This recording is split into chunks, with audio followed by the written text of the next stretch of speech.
इस लॉकडाउन में बहुत ही अनसर्टेन फील कर रहे हैं आप, मैं समझ सकता हूं। और खासकर स्टूडेंट्स जो कॉम्पिटिटिव एग्जाम्स की तैयारी कर रहे हैं वो सबसे ज्यादा परेशान हैं। वो इसलिए परेशान है कि उन्हें लगता है कि अब एग्जाम नहीं होंगे। लेकिन बेटा मैं आपको एक छोटी सी बात बताता हूं कि एग्जाम पोस्टपोन्ड हुए हैं, कैंसिल नहीं। एग्जाम जरूर होंगे और एग्जाम्स की तैयारी करना ना छोड़ें, क्योंकि ये जो वक्त है आपका, ये एक तरीके की आपकी गोल्डन अपॉर्चुनिटी है। अगर आपने ये मिस कर दिया तो आप अपने फ्यूचर के साथ खिलवाड़ करेंगे। आपका ये वक्त एक गोल्डन पीरियड है। आपने एक स्टोरी सुनी होगी एंड और ग्रास होपर की, जिसमें एंड फुल समर अपने विंटर के लिए तैयारी करती है, खाना इकट्ठा करती है और विंटर में वो आराम से उस खाने का यूज कर पाती है। बट ग्रास होपर जरा सी भी तैयारी नहीं करता और समर में फुल एंजॉय करता है, लेकिन जब विंटर आता है तो उसे पछताना पड़ता है। तो यही हाल आपका ना हो, इसलिए ये जो लॉकडाउन पीरियड है, इस वक्त ना तो कोई कोचिंग सेंटर ओपन है, ना ही स्कूल ओपन है, ना ही कॉलेज ओपन है और ना ही कहीं हमें एग्जाम देने जाना है।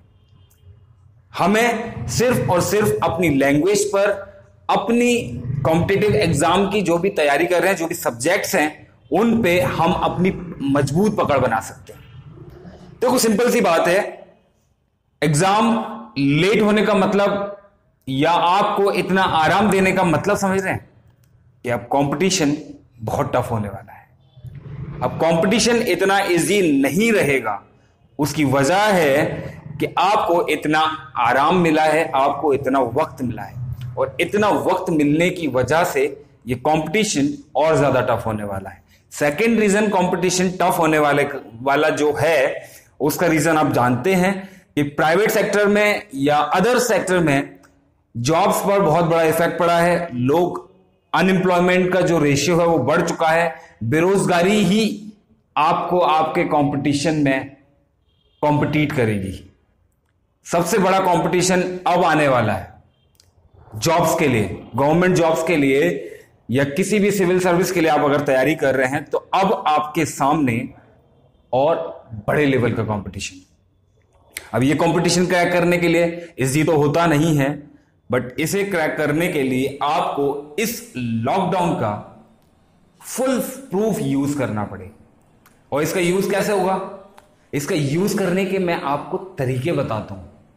स्टडी का जो सबसे बेस्ट टाइम है, उसमें आप अपनी स्टडी को कैसे कर सकते हैं। मॉर्निंग टाइम में देखो, मैं भी समझता हूं, आप भी इस चीज को बखूबी जानते हैं कि इंस्टाग्राम, फेसबुक, व्हाट्सएप में हम इतने ज्यादा उलझ कर रह गए हैं कि हमें ख्याल नहीं रहता कि हम अपना टाइम कितना वेस्ट कर रहे हैं।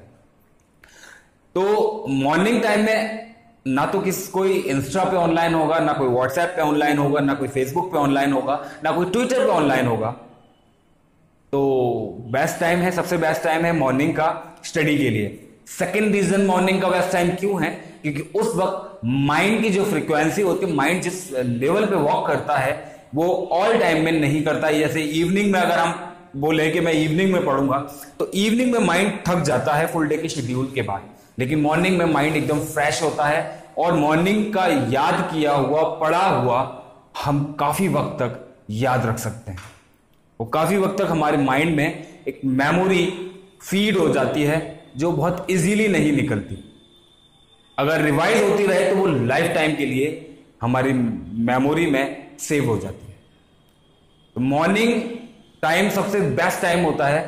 देखो, अभी आप सोचोगे कि कल करना तो कुछ नहीं है, रात को 12-1 बजे तक पढ़ता हूं, सुबह आराम से सोता हूं। इट मींस आप अपने शेड्यूल को भी खराब कर रहे हो, अपनी बॉडी को भी खराब कर रहे हो और अपने पढ़ाई पर भी इफेक्ट डाल रहे हो।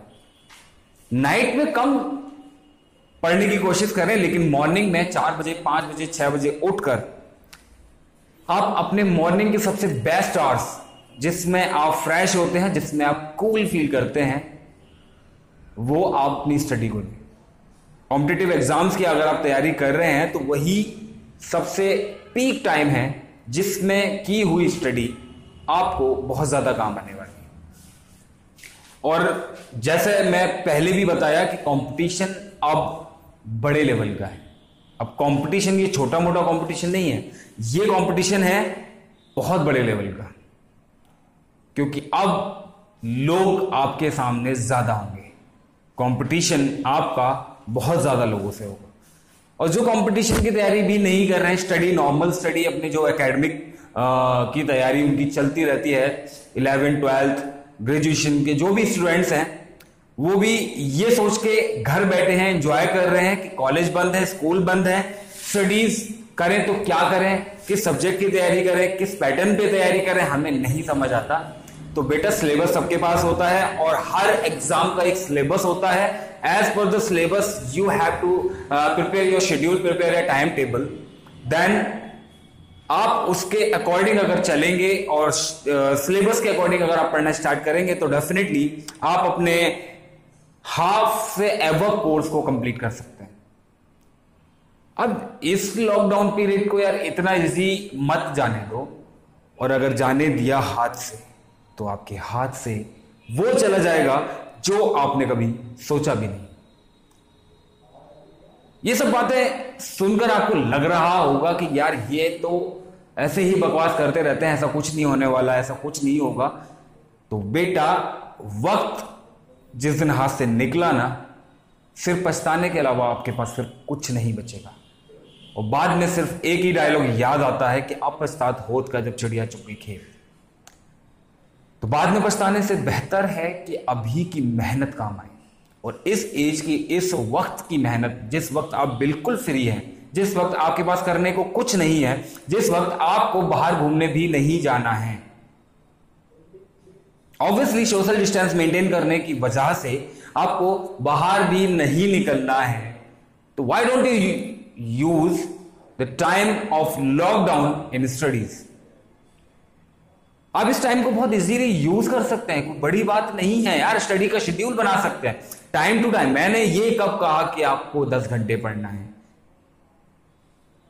आई जस्ट वॉन्ट टू से कि आप अपने उस शेड्यूल को इस तरीके से सेट करें कि आप पढ़ भी पाए, आप रेस्ट भी कर पाए, आप एंटरटेनमेंट भी ले पाए, क्योंकि माइंड को फ्रेश करना भी बहुत जरूरी है। और माइंड में नई चीजें आएंगी, नया कुछ सीखने को मिलेगा तो मजा आएगा। और ये जो वक्त है, अब जैसे नोट्स हम लोग बनाना शुरू कर देते हैं, कुछ बच्चे क्या करते हैं, नोट्स बनाए वो पूरी की पूरी बुक ऐसे के ऐसे नोट्स में प्रॉपर डिट्टो जेरॉक्स की तरह छाप देते हैं, जो कि बहुत ज्यादा गलत है। नोट्स हम क्यों बनाते हैं? नोट्स हम बनाते हैं कि हमारे माइंड इतना ज्यादा डाटा स्टोर नहीं कर सकता। तो नोट्स सिर्फ और सिर्फ कीवर्ड्स होते हैं। जैसे हम किसी भी सिस्टम को जब हम कोई गूगल पे सर्च करते हैं, तो ऐसा तो नहीं है पूरी स्टोरी डालने के बाद सर्च करते हैं। हम सिर्फ एक चीज डालते हैं, कीवर्ड, एक क्वेश्चन डालते हैं अपना, उसमें सारा आंसर पूरा एक पैरा निकल के आता है, पैराग्राफ पूरा निकल के आ जाता है, और हम उस सिंगल कीवर्ड से वो सब कुछ डिटेल हासिल कर लेते हैं। यही होता है नोट्स। नोट्स बनाने का मतलब ये नहीं होता कि आप पूरी डिटेल उसके अंदर डालें। नोट्स बनाने का मतलब होता है कि आप कुछ कीवर्ड्स उसके अंदर नोट करते हुए चलें, ताकि जब आप उन कीवर्ड्स पे नजर डालें तो माइंड ऑटोमेटिकली आपका उस चीज को याद कर ले। नोट्स उसके बनाए जाते हैं जिस चीज की आपकी तैयारी है, ना कि उसके जिसकी तैयारी नहीं है। नोट्स हमेशा आपके परफेक्ट टॉपिक जो आपको तैयार होता है उसी के बनाए जाते हैं। उस नोट से आप रिवीजन बहुत इजीली कर सकते हैं। उन नोट्स के थ्रू आप मान लो आपने कोई भी कीवर्ड सेट किया हुआ है, या रीजनिंग अगर आप पढ़ते हैं, आपने कैलेंडर एक टॉपिक लिया हुआ है, तो आप कीवर्ड के जो भी कैलेंडर के कीवर्ड्स हैं 5310 या एवरीथिंग, जो भी इसकी आगे की क्वेरीज हैं और जो भी रिलेशंस हैं, वो सारी एक अपने नोट्स में जब बनाएंगे तो उन कीवर्ड्स को यूज करते हुए आप जल्दी से रिवाइज कर पाएंगे। और रिवीजन ऐसे ही किया जाता है। रिवीजन का मतलब ये नहीं कि आपने सारे नोट्स बुक से एक रजिस्टर पे छाप दिए, डिट्टो जैसे वो बुक में थे वैसे आपने रजिस्टर पे नोट कर लिया, तो आप सोचते हैं कि याद हो जाएगा, मैंने वहां पे पढ़ा था, अब यहां पे मैंने पढ़ के लिखा है, अब मुझे वो जल्दी याद हो जाएगा। बट बेटा ऐसा होता नहीं है। पहले आप उस चीज को समझो, पहले उसे पढ़ो, उसके बाद उसके notes keywords as a keyword मतलब बस हिंट उसकी जो होती हैं, जो अच्छी हिंट का मतलब ये नहीं कि आप सिर्फ एक वर्ड डाल दे बाद में आपको याद भी ना आए, ऐसी हिंट जिस हिंट को देखते ही आपके माइंड एकदम वर्क करने लगे और आपको वो सारी मेमोरीज, सारा जो डाटा है आपका एकदम से रिकवर होकर आपके माइंड में घूमने लगे और आपको सब कुछ याद आ जाए। That call notes. तो ये गलती कभी मत करना कि हम बुक को अपने नोट्स में छापें, ये गलती नहीं करनी है। चाहे वो कॉम्पिटिटिव एग्जाम की तैयारी करने वाले स्टूडेंट्स हो, चाहे वो एकेडमिक के स्टूडेंट्स हो, ये सभी के लिए इंपॉर्टेंट है कि नोट्स सिर्फ उसके बनाए जाते हैं जो आपको टॉपिक तैयार हो। और टॉपिक तैयार होने का मतलब ये नहीं है कि पूरा का पूरा टॉपिक डिट्टो आप उसमें छाप दो, आप सिर्फ उसमें कीवर्ड्स और हिंट ही रजिस्टर में नोट करेंगे। इसके अलावा और क्या पैटर्न होते हैं तैयारी के, और अच्छे पैटर्न में आपको बताओ। इजी सब्जेक्ट सबको पढ़ना अच्छा लगता है, हर बंदा उस सब्जेक्ट को ज्यादा इंटरेस्ट से पढ़ता है जो उसे समझ आता है, लेकिन अभी हमारे पास टाइम ही टाइम है, काफी लंबे समय तक हमारे पास टाइम है। इस टाइम का यूज करते हुए हम सबसे पहले उन सब्जेक्ट को देखेंगे जो हमें समझ नहीं आते, जो हमारे लिए टफ है। मटेरियल हर जगह मिलता है, यूट्यूब पे भी इसके सॉल्यूशंस मिलेंगे, गूगल पे भी आपको उसके सॉल्यूशंस मिलेंगे। सॉल्यूशंस हर क्वेश्चन के आपको आज के वक्त में ऑनलाइन मिल जाते हैं। तो आप सबसे पहले उन सब्जेक्ट्स को पकड़ो जिन सब्जेक्ट्स में आपकी कमांड नहीं है, या जिन सब्जेक्ट से आपको डर लगता है, जो सब्जेक्ट आपको टफ लगते हैं। टफ सब्जेक्ट को आप पहले पकड़ो, ताकि बाद में जब आप उसको इजी कर पाओ, उसको समझ पाओ, उसको सीख पाओ, धीरे धीरे धीरे करके और सब्जेक्ट्स को पकड़ो, तो आपका पढ़ाई में इंटरेस्ट खत्म ना हो। अदरवाइज आपने इजी सब्जेक्ट पहले पढ़ लिए, पहले समझ लिए, पहले उनकी तैयारी कर ली, तो इजी सब्जेक्ट आपको इजीली तैयार हो जाएंगे, उसके बाद धीरे धीरे टफ सब्जेक्ट आते चले जाएंगे, आपका इंटरेस्ट लेवल डाउन होता चला जाएगा। इसलिए सबसे बेहतर तरीका यह है कि आप टफ सब्जेक्ट को पहले पकड़ें। और एक चीज कि हार्ड वर्क से कुछ नहीं होता, हार्ड वर्क करने वाले अक्सर पीछे रह जाते हैं। आपको स्मार्ट वर्क करना हो।